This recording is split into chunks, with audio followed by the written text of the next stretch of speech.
Also, I think with the rapid development of AI, I would like to see that, and it probably will be implemented more into the software tools that we're using. I don't look at it as AI being a threat. I'm actually kind of excited about it. I think AI will just be another one of those tools that we just have to learn and implement. Welcome to Verify in Field, the Millwork podcast. Your host, Jacob Edmond, CEO of Ductworks, will be interviewing experts in the industry to bring you insights and knowledge about the latest trends, techniques, and challenges in millwork. Whether you're a seasoned professional or just starting out, this podcast is for you. So sit back, relax, and join us as we explore the world of millwork. Here's Jacob. Welcome back, everybody. We're back today with a guest episode again. Last week was solo, and this week we've got Justin Berken, who is engineering manager at Schlaegle Design Build. And Justin and I actually go back to our days at USA Millwork. And so I'm excited to have him on today to talk a little bit about his background as an engineer and someone, coming up in this industry, and a little bit about the what he's doing over there at Schlaegle Design Build. So thanks, Justin, for joining us. Thanks, Jacob. It's an honor to be here. I really appreciate it. Yeah, absolutely. So I'm excited about this. So you are recently engineering manager at Schlaegle Design Build. But let's dive into your background first on how you got started in millwork and what led you to this career field. How did you end up here? It's kind of a long story, but I'll make it short. It started with a sixth grade field trip, believe it or not.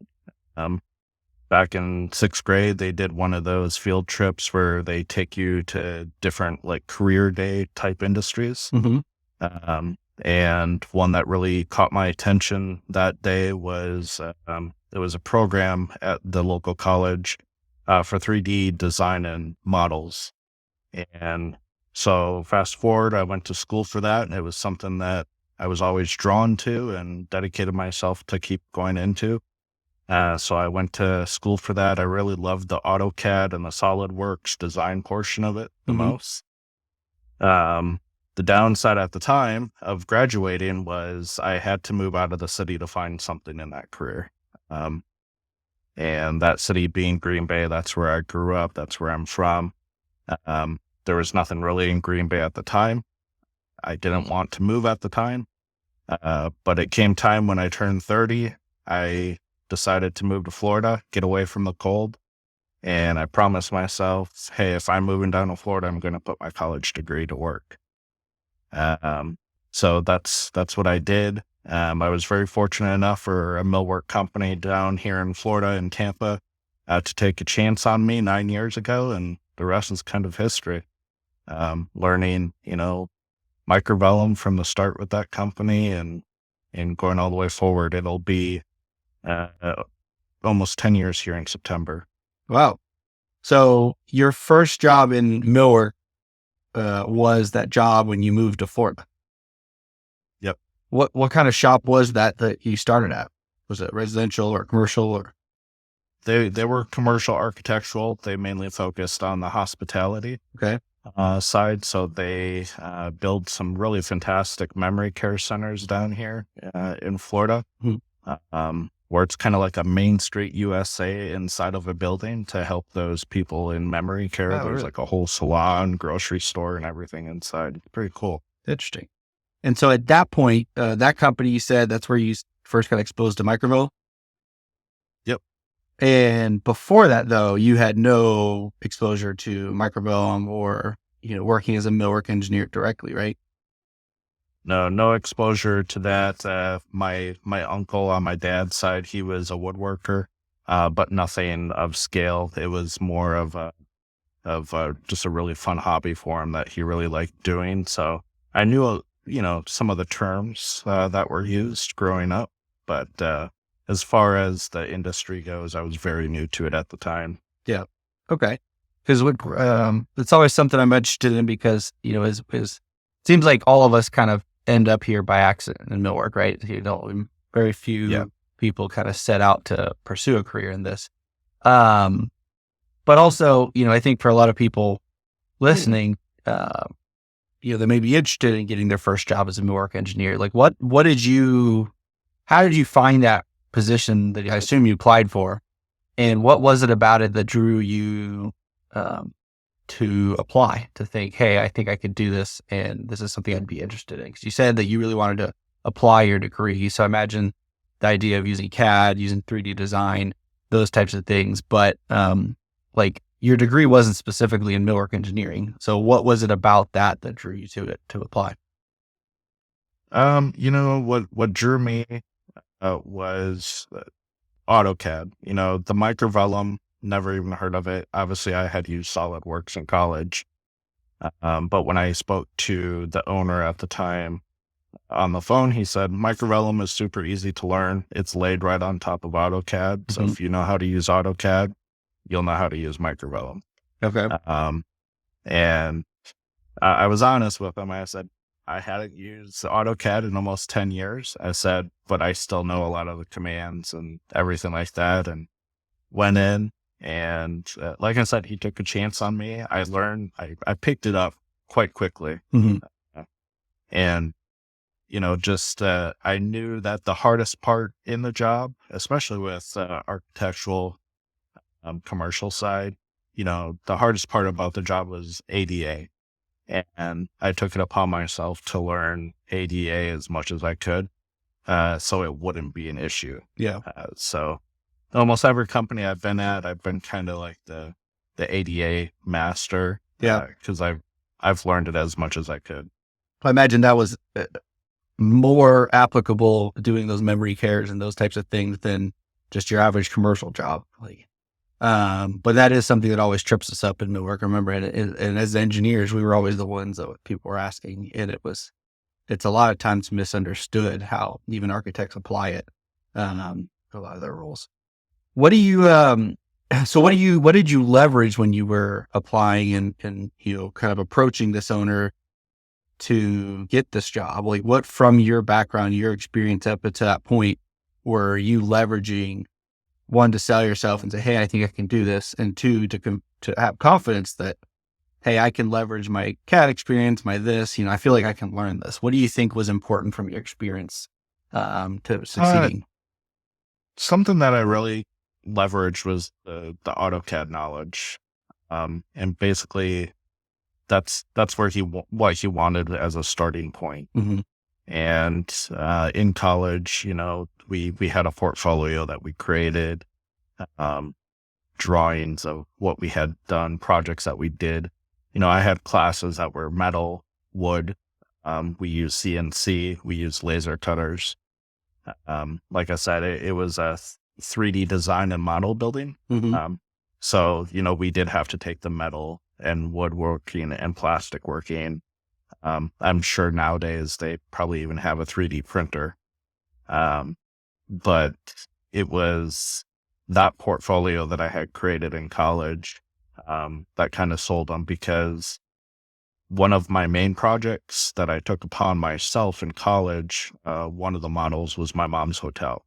So I had architectural drawings of her hotel, and using the laser cutter, I cut out the parts and the pieces and built a scale model of it. And it was so much fun.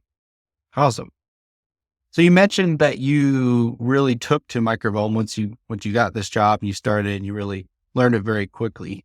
As I'm sure now you're an engineering manager and you've worked with many engineers over the time, and it's not everybody who does grasp it or who does, grasps everything that we're doing. What do you feel, maybe competencies or like what skills do you have, do you think make it to where you were able to adapt and learn Microvellum? Like, what do you think is important in maybe anybody who's listening, who's looking to recruit and hire an engineer? What should they be looking for that would set people up for success? I would say the capability to have a 3D mind, just a 3D mind on how to build something, because people can draw 2D on paper all day long. Yeah. but really it's the products that Microvellum or even Cabinet Vision or any other software has that builds those parts. And you need to have a 3D mind in order to have those parts. Yeah. Yeah. And I think that's a lot where you can tell early on when somebody's drawing something and they're drawing in 2D and you're reviewing just the 2D, but you can see very quickly if something works or not. You have to be able to think like, okay, I'm drawing this elevation and I'm showing, a finished end here or something. But then when I look at the cross section of that side view, the things don't line up. And if you can think and piece those things together in your own mind, hey, this is an elevation, and here's an elevation, here's a plan view, that makes up something 3D, and those things need to line up. A lot of times that's where I notice people struggling right off the bat. If they can't kind of put those things together in their head and understand, hey, this doesn't match that, they're going to struggle kind of always, right? Absolutely. Yeah. So fast forwarding a little bit, you and I worked together at USA Millwork. You were one of our submittal engineers largely, right? You were leading teams and helping with managing submittals. What was that transition like going from, it sounds like kind of very similar, working in Microvellum, commercial millwork, but obviously different types of work. And anytime you go from one company to another, there's things that people do differently. There's a learning curve, right? What was that like for you jumping to another company and starting to learn new processes, different people, different ways of doing things? And obviously, USA Millwork, we were constantly in transition and changing processes and things. Is there anything you remember that stands out from your experience there that you've taken with you? Yeah, that ADA does not go across the board. Yeah. Underneath USA Millwork, I worked for the Mission Bell branch, and they're based out in California. Yeah. California has their own set of rules for ADA. Yeah. That goes beyond the federal level. Okay. And so everything that I thought I knew about ADA just went out the window. Yeah. Because you were before that largely just in Florida or the Southeast, I imagine. Yeah. Yeah. And just different constructability, for different areas of the country. It just kind of blows my mind. Here down in Florida, you have to think about building things that go inside of a building for hurricane protection. Out in California, you have to build your casework that goes for earthquakes. Yeah, seismic. And so there's just a whole different there was a whole different level of learning by working at Mission Bell underneath USA Millwork. That was a huge learning curve at first. But again, I don't like to have anything create a issue or a problem for me. So I usually take the time and read up on it on the side. Right. So, I mean, it was fun. I really enjoyed it there. I think that's one thing that hopefully you give yourself credit for, but I think it's very important. And somebody being a great engineer, somebody who is eager to just learn and do their own research and absorb knowledge. And you've mentioned that twice now that you kind of did your own study, you did your own research about ADA and about the standards when you started working out of California. And I remember the same with me when I was getting started. I went to school for architecture, and we were taught, okay, there's codes, there's rules, there's laws, there's knowledge out there to be learned from how to do what we do. And I think you get into woodworking and millwork in particular, and it's kind of like a little bit of the wild west. There is documentation, but in general, you learn kind of how the company you're working for does things. And that is just kind of evolved by how the people have made decisions over time. And so that was always one thing that shocked me. And I was constantly like, there has to be a standard. There has to be, more information. And there's AWI and there's AWS and there's all these things, but even that leaves a lot to interpretation.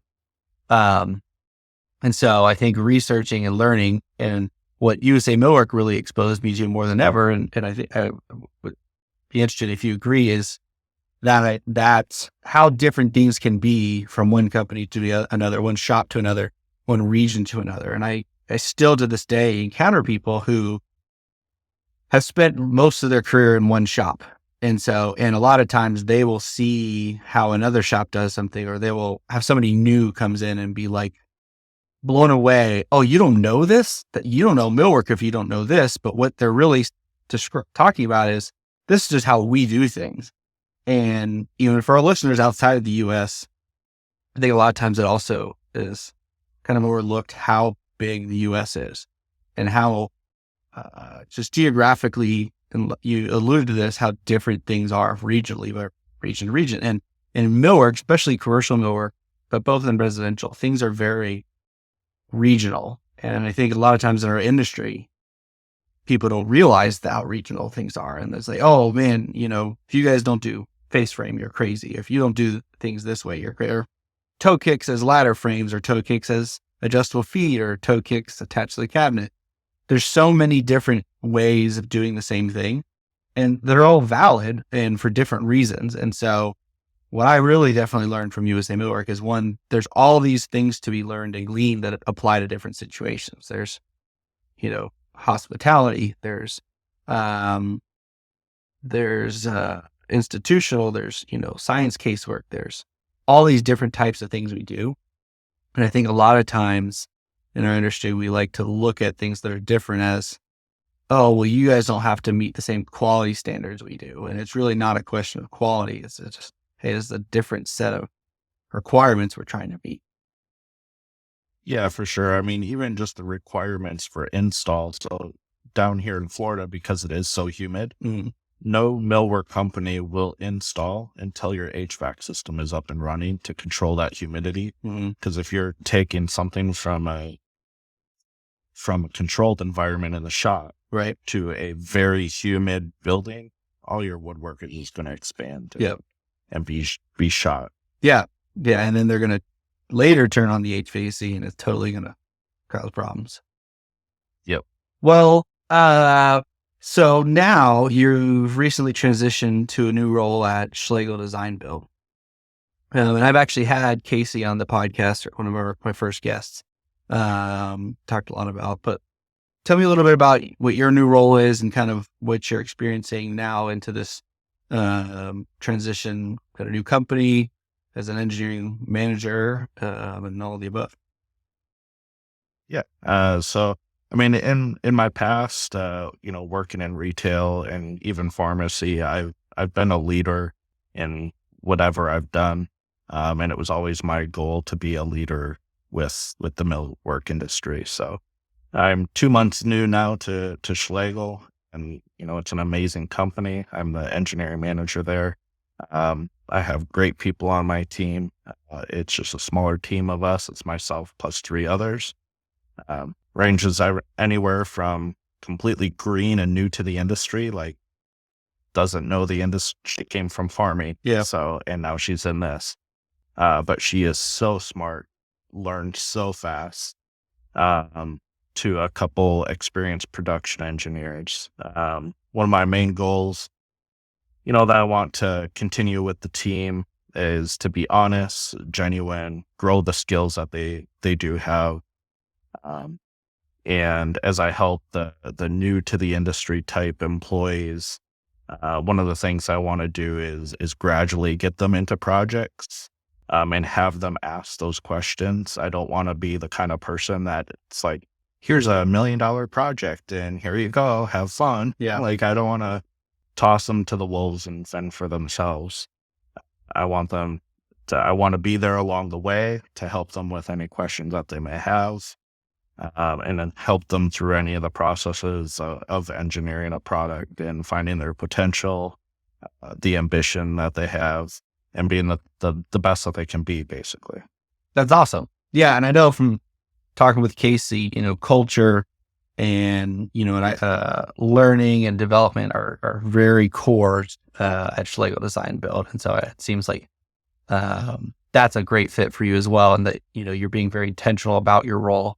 Because I know that one of the big mistakes a lot of times that happens in our industry is, particularly in engineering, is you kind of have your most tenured, your workhorse engineer, and then you make them the manager. And a lot of then really they're overworked and they're bad at two roles now. They're not able to be as productive as they were before, and they're also not prepared, equipped to be a good manager. And they're trying to do both.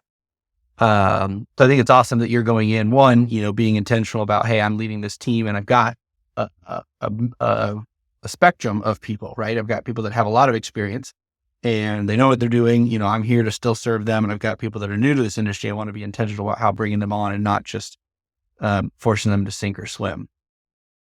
What are some of the goals you have? I know they're very early and just still learning the lay of the land, and it takes a while to just integrate and everything. But are there things that you're already seeing as, hey, I know this is something we're going to want to work on the rest of the year to eventually get this accomplished? Yeah, I mean, Casey has you nailed it on the head. Casey has really set up a culture, Mm-hmm.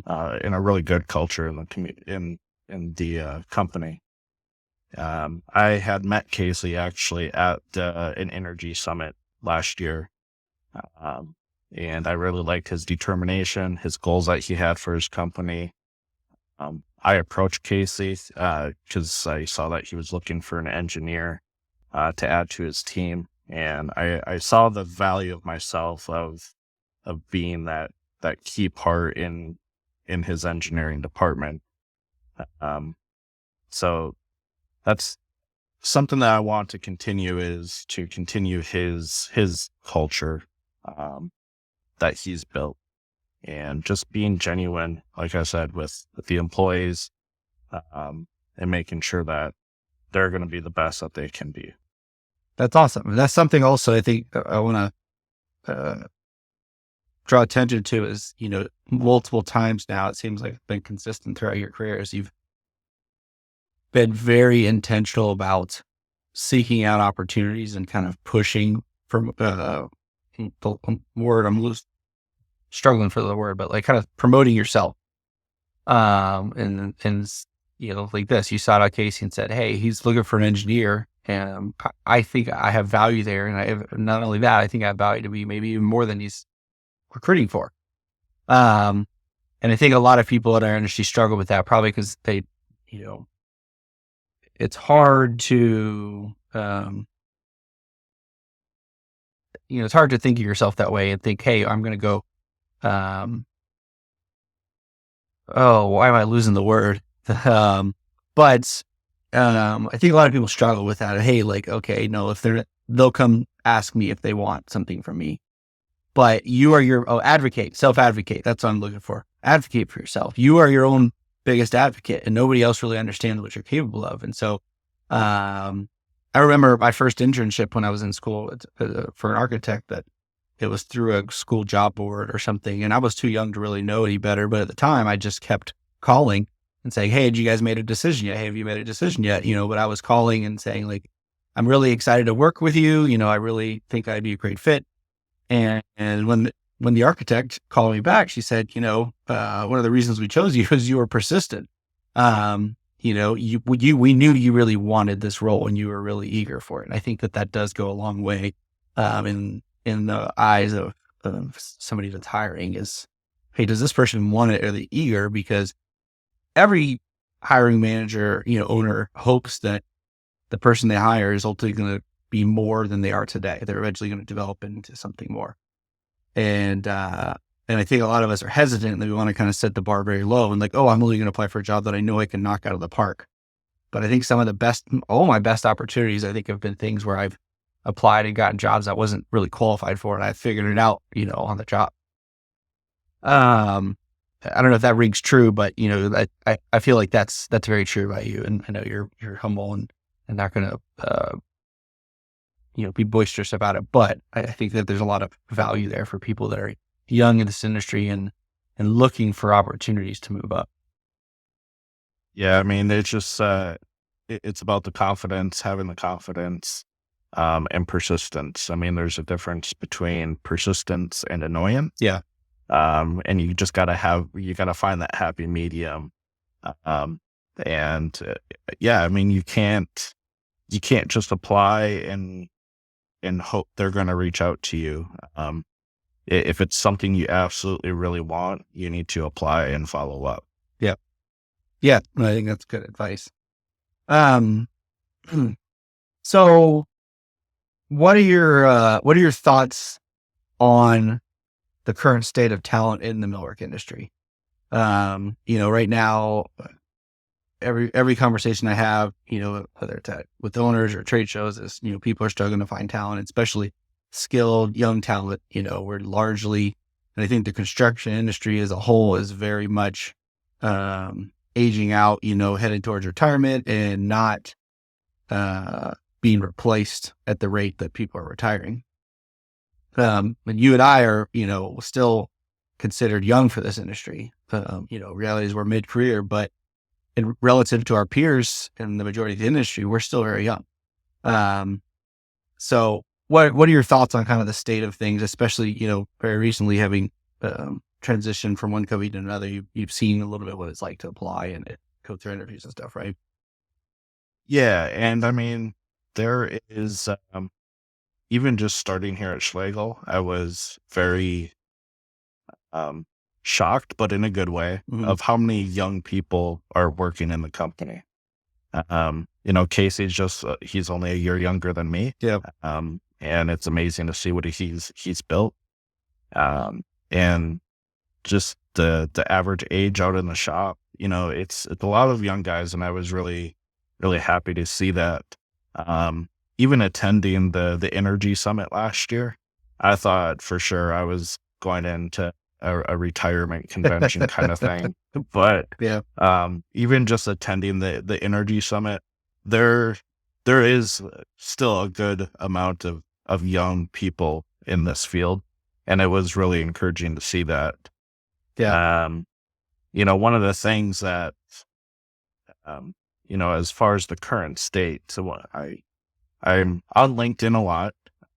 And one of your posts that you had made was that there's a large disconnect of companies who are looking for the good talent, the engineers, Hmm. and there's a lot of engineers that I follow that are looking for companies. Yeah. Okay, why is there a disconnect? And um, I think it's the companies and also the employees when it comes to remote working. Yeah. I think that the pandemic really opened up a Pandora's box for our industry. Hmm. Um, I live in Tampa. Tampa is a huge city, but you know what? You're going to go through talent quite quickly. Um, and by looking out to the rest of the country or even the rest of the world to find talent that company is looking for, is huge. If you're a company and you're unsure of remote workers, I say do it, because I don't think any company will really regret it. Here at Schlegel, we really embrace remote working where it's doable. And he's gotten a lot of really good talent. What do you think is key, for those that are listening and that are like, well, we've never done it. I don't know how you could possibly make it work. We've always had engineers on site. I don't even know where to start. How do you begin? Like, what are some of the things that, from your experience, have been key to your success being a remote engineer at multiple companies now, right? What are some things that have made it successful, and what are some things that maybe were companies did that made it more difficult?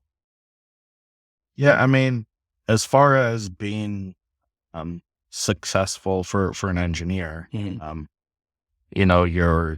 you're learning something from that engineer that could have background of different areas or just different skill set that person may have picked up along the way. As far as where a company could look for someone, um, I think LinkedIn is amazing. I've had LinkedIn for a very long time, but I've used it the most in my entire life the past year. Yeah. And LinkedIn is absolutely amazing. I mean, for both companies and employees, I mean, I look on Indeed and I'm like, there's so many like random, it kind of almost seems scammy type of jobs on Indeed, and what's another one? ZipRecruiter and all that. You're for people, I think you're going to find your most like career, like long-term career type companies on LinkedIn. Right. What do you do? Because you mentioned USA Millwork Mission Bell, right? You were remote for them. You're remote now for Schlaegle. I think you've been remote for at least one or two other companies. What are some of the things that you do yourself as an engineer, knowing, hey, I'm onboarding for this company as a remote engineer. I need to learn how this shop works, how to get product to this shop in a way that is not going to create issues and is not going to have this company saying, man, this guy doesn't know what he's doing, right? Are there some things like, obviously traveling on site is great if you can do it. But like, what are some things that you do to make sure that you're able to be successful in that? It's communication. I mean, honestly, if you're going to work remote, you have to communicate and you have to find the best way to do it. Mm-hmm. And another thing, one of my other engineers, he's going to actually start working from home like 1 or 2 days a week. He's going to be a hybrid. And I told him, because he's new to working remote, I said, if you're going to work remote, you still need to have a set schedule for yourself. Mm-hmm. You have to, if you're used to going into the office at 7 a.m., go to your computer at 7 a.m., take your lunch at the same time. Have that routine. Because if you don't have a routine, you're going to get lost. Yeah. And I mean, there's the benefit of working remote that gives you that happy work-life balance. For people, I'm one of them. I'm more of a night owl. I like working at nighttime. I feel like I'm more creative and more productive. Mm-hmm. Doesn't mean I don't work during the day. I do. But I also do a lot of my work at nighttime as well. Yeah. Yeah. Cause I think a lot of people who maybe haven't worked remote before, a lot of times they jump right to, oh, I can do this whenever. And that is true. When you do your work may not matter, but being available for the team that's doing the work, the last thing you need is a guy in the shop is, they're trying to build whatever and they've got an issue and they need to get a hold of you to figure it out. And like, especially around lunch or whatever. And if people like, even if you have a different schedule in the shop, if it's a regular schedule that people know when to expect that you're available and you're not available is key. And the most frustrating thing is to go have a problem and expect somebody to be available. And, oh no, I'm not going to be back. I'll be working at 6 p.m. tonight. Well, the rest of us are at home. So I think that is key, like you said, to have a regular schedule. And I think it's definitely to be accommodating and courteous to the people who are on site, who are dependent on your work. Yeah, for sure. Have you visited every shop that you've engineered for? Yes. It was, even before Schlaegle, Mm-hmm. I had worked for Caseworks, Mm-hmm. with John Boston. And even before I accepted his offer, I flew myself up there, just to meet him. Yeah. And I think that's just, I'm more personable. I like to be personable. I also like to know what I'm getting into. Yeah. So I like to make that face-to-face contact. I like to, walk through the shop, what is your standard operating procedures and, how do you make your cabinet? That's another thing that a lot of people don't realize is there's 20 different ways to build a box. And, Yep. So it's, yes, every company I have worked remote for, I have visited their shop. I really enjoy, when I do get to go up there. Even with Schlaegle, I was just messaged today that I'll be going up there, for a week in July. Awesome. So really looking forward to it. Yeah. No, I think those are things that people also, I think they think that it's either all or nothing.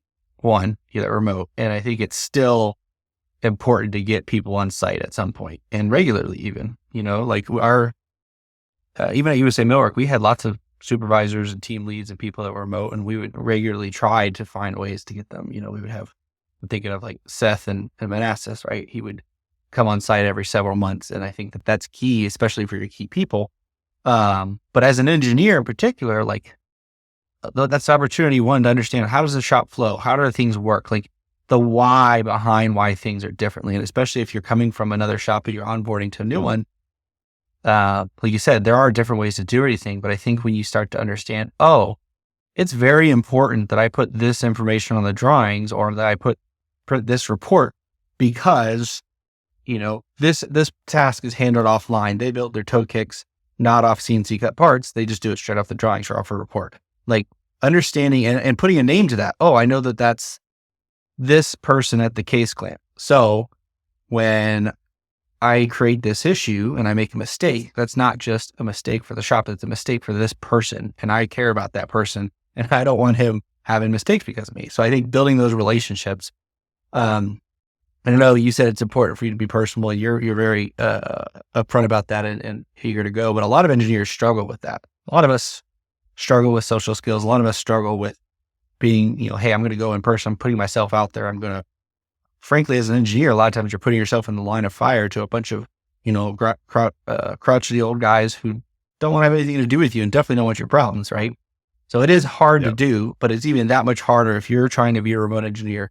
Like you have to meet the employer, meet the people where they are, and you have to do the extra work to justify being remote and accommodating. Absolutely. All right. Well, we talked a little bit about the industry. Are there any specific strategies now that you're using at Schlaegle to address? You talked a little bit about this, but about talent development and recruitment. Obviously you're remote friendly. You're recruiting. You mentioned you've got, I think you said it was a girl that's coming from farming, that's new to industry. How are you approaching that maybe differently than what you experienced coming up in the industry? Yeah, I mean, as far as finding talent, I think a lot of millwork companies across the country and even here at Schlaegle, they work with a lot of local colleges. We do have interns and students that work out in our shop, and they gain a lot of really good talent and valuable skills. And talent development starts with great leaders. We shouldn't be shuffling around good talent from one company to the next. We should be growing talent from within the company. And I think Casey does a really good job at that. We have the lean manufacturing process. And one of the key things from that is stop what you're doing and fix it. If it irritates you or if it's a problem, fix it. So he does a really good job at that. And that goes from startup projects all the way to the end. As a leader myself, I just really hope to provide the most valuable skills, the information, and strive to provide excitement to my team. Because I want my employees to be excited. I don't want them to be depressed or get down because it's so busy or anything like that. So every day I try and build that excitement for them. And then even if the position that they're in isn't what they want to do for the rest of their career, I just hope that they're able to take away something that I provided to them and continue that into their next step. I think that last part is key. And I don't think enough leaders or managers are thinking consciously about the fact that the people that they have today are likely not going to be in that role forever and not going to be with your company forever. And that's okay. Because I think that also can be honestly a recruiting, tactic is like, hey, look at all these people who have launched their careers here and they've gone on to do bigger and better things. There's only so many CEOs. There's only so many engineering managers in the company, production managers, right? And so a lot of the times, people either move up or they move out, and you want to obviously give them opportunities to move up and stay in and build a career in your company. But that's not, for everybody. And there's not a place for everybody to do that in your company. So I think as long as you're developing a path to develop people from within so that you're constantly bringing in new talent to replenish those people who leave and do it in a productive way. And also to the people who do develop, who stay with you, give them opportunities to to have a career and not just be stuck if that's not what they want to do. Yep, absolutely. Well, I like to end my podcast with the same two questions I ask every guest. And so I'm interested in your thoughts on these two questions. And the first being, what do you see changing in our industry over the next 5 to 10 years? I think in this industry, it's always an advancement, right? We started with drafting stick and mud to paper and pencil, scales, compasses, triangles, protractors. All those tools sound like relics to us now. But now with AutoCAD and other software, you just have to look at them as other tools. So those tools make a great engineer. I'd like to see more software in our industry become cloud-based engineering, because I think that's just a real struggle and pain point for a lot of companies right now. And as we use our current tools or the tools in the future, we need to learn to use them at a proficient level, pass that skill on to using them to others. Because if you fail to learn that and pass that on, you're just going to get lost. Also, I think with the rapid development of AI, I would like to see that, and it probably will be implemented more into the software tools that we're using.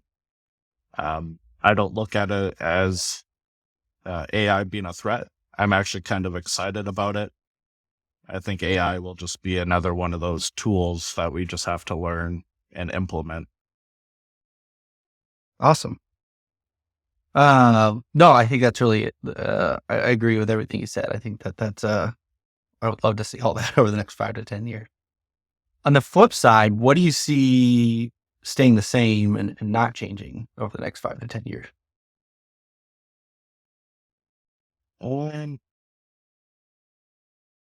I mean, the industry is ever changing and forever learning. I think one of the most constants will be to always ask questions and always give the most information as possible on our drawings. As we engineer projects, it'll be up to us to provide that information, whether, somewhere, somehow, notes, details, 3D representations, which is one of my personal favorites. Our industry is just more than boxes, squares, rectangles. I think we're seeing more of custom work. So I think that's just some of the challenges for engineering, is having to learn more of that custom. Mm-hmm. Okay. Awesome. Well, Justin, I really appreciate you taking time to talk with us today and sharing about your story, sharing about things you've learned in our industry. I know there's a lot of engineers who listen to this and owners who will gain value from your perspectives. If people want to reach out and find out more and talk to you, what's the best way for them to do that? Feel free to email me. I'm very readily available, even like I said, late at night. Also LinkedIn, find me on LinkedIn. I'm always on there, like to talk with new people, new talent. Yeah. Awesome. Well, we'll link that in the show notes for everybody. And I hope to have you on again in the very near future. Maybe we'll have one of your engineers on next time. We've had Casey and now you, so maybe we can have your new engineer on next. Hopefully. Awesome. Thanks, Justin. Appreciate it. Thanks a lot, Chick. Thank you for listening to today's episode. Do you want to stay up to date about industry insights, new content, and our community of millworkers? Go to ductworksmw.com to sign up for our newsletter. I'll see you in the next episode of Verify in Field.